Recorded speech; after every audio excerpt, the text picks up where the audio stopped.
Hey, what is up everyone? Danny and Alex. Today, let's talk about shadowboxing.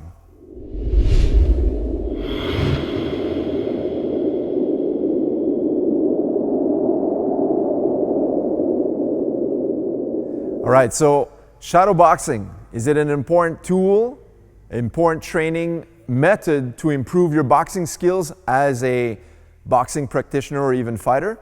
Absolutely. In my opinion, it's the single most important way to train to enhance your skills in fighting, right? Bar none. Why is that? Well, for starters, it doesn't require any equipment whatsoever, right? You don't need your hand wraps, boxing gloves, you don't need a heavy bag, you don't even need a training partner. You can do it solo in any place you want. You can do it at home, in your backyard, in your basement garage, in front of the mirror in the bathroom if you want. Anywhere you want to do, you can do some shadowboxing.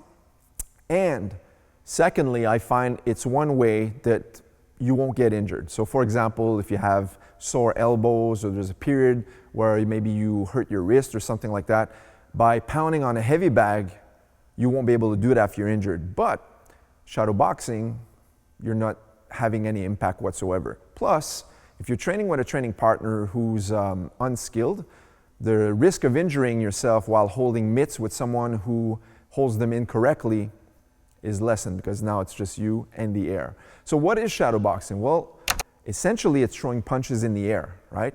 So why is it important? Why do I think it's one of the most essential parts of your training?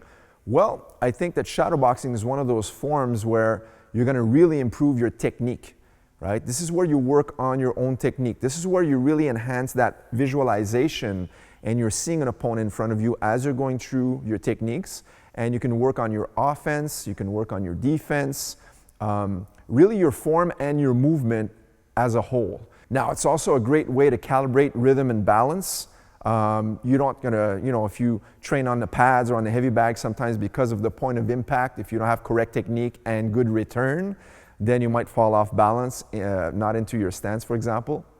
With shadowboxing, you control your pace, right? And you choose your combination. So as an example, if you are doing some sparring, if you're doing some pad work, if you're training with your instructor, and there's certain combinations that they're calling out and instructing you to do, there might be a few spots where you're having difficulty, such as how you land certain shots after another.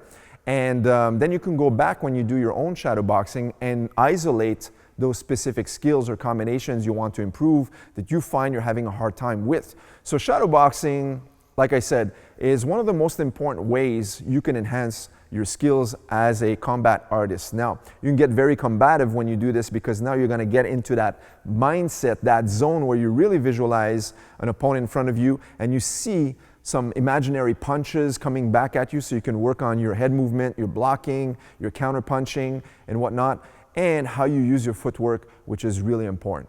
So now, when you do this, I'm going to have Alex just do a light session here just for maybe like a 30-second demo of throwing some punches up in the air. So go ahead, Alex.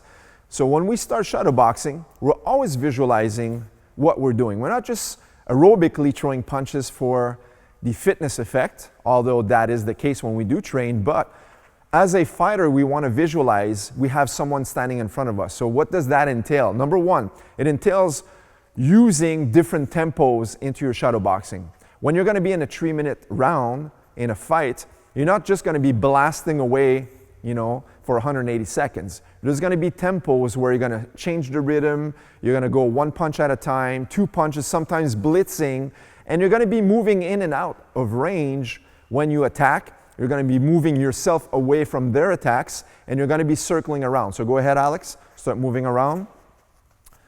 So notice how there's footwork with your punches. You're always watching in front, making sure your hands are in proper position.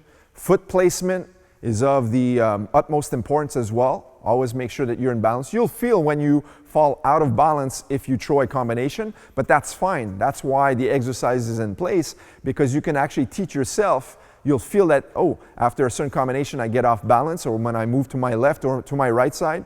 So now you can work on those skills alone, anywhere you want. Very good, Alex.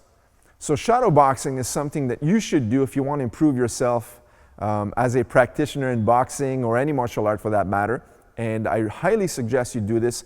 Of course, when we do classes, I usually set either a set amount of time for your shadowboxing session. Sometimes we do it in the warm-up period. Sometimes we'll do it right in the middle of the session. Other times we'll combine it with some pad or heavy bag training. And at other times I'll do it as a cool down period at the end of my class. But when you're training at home, this is one of the things that you don't even need to warm up in order to do so. You can just start shadowboxing anytime you want. You can do it for a short period or even a lengthier period of time. It's really up to you, but make sure that you add shadowboxing on a daily basis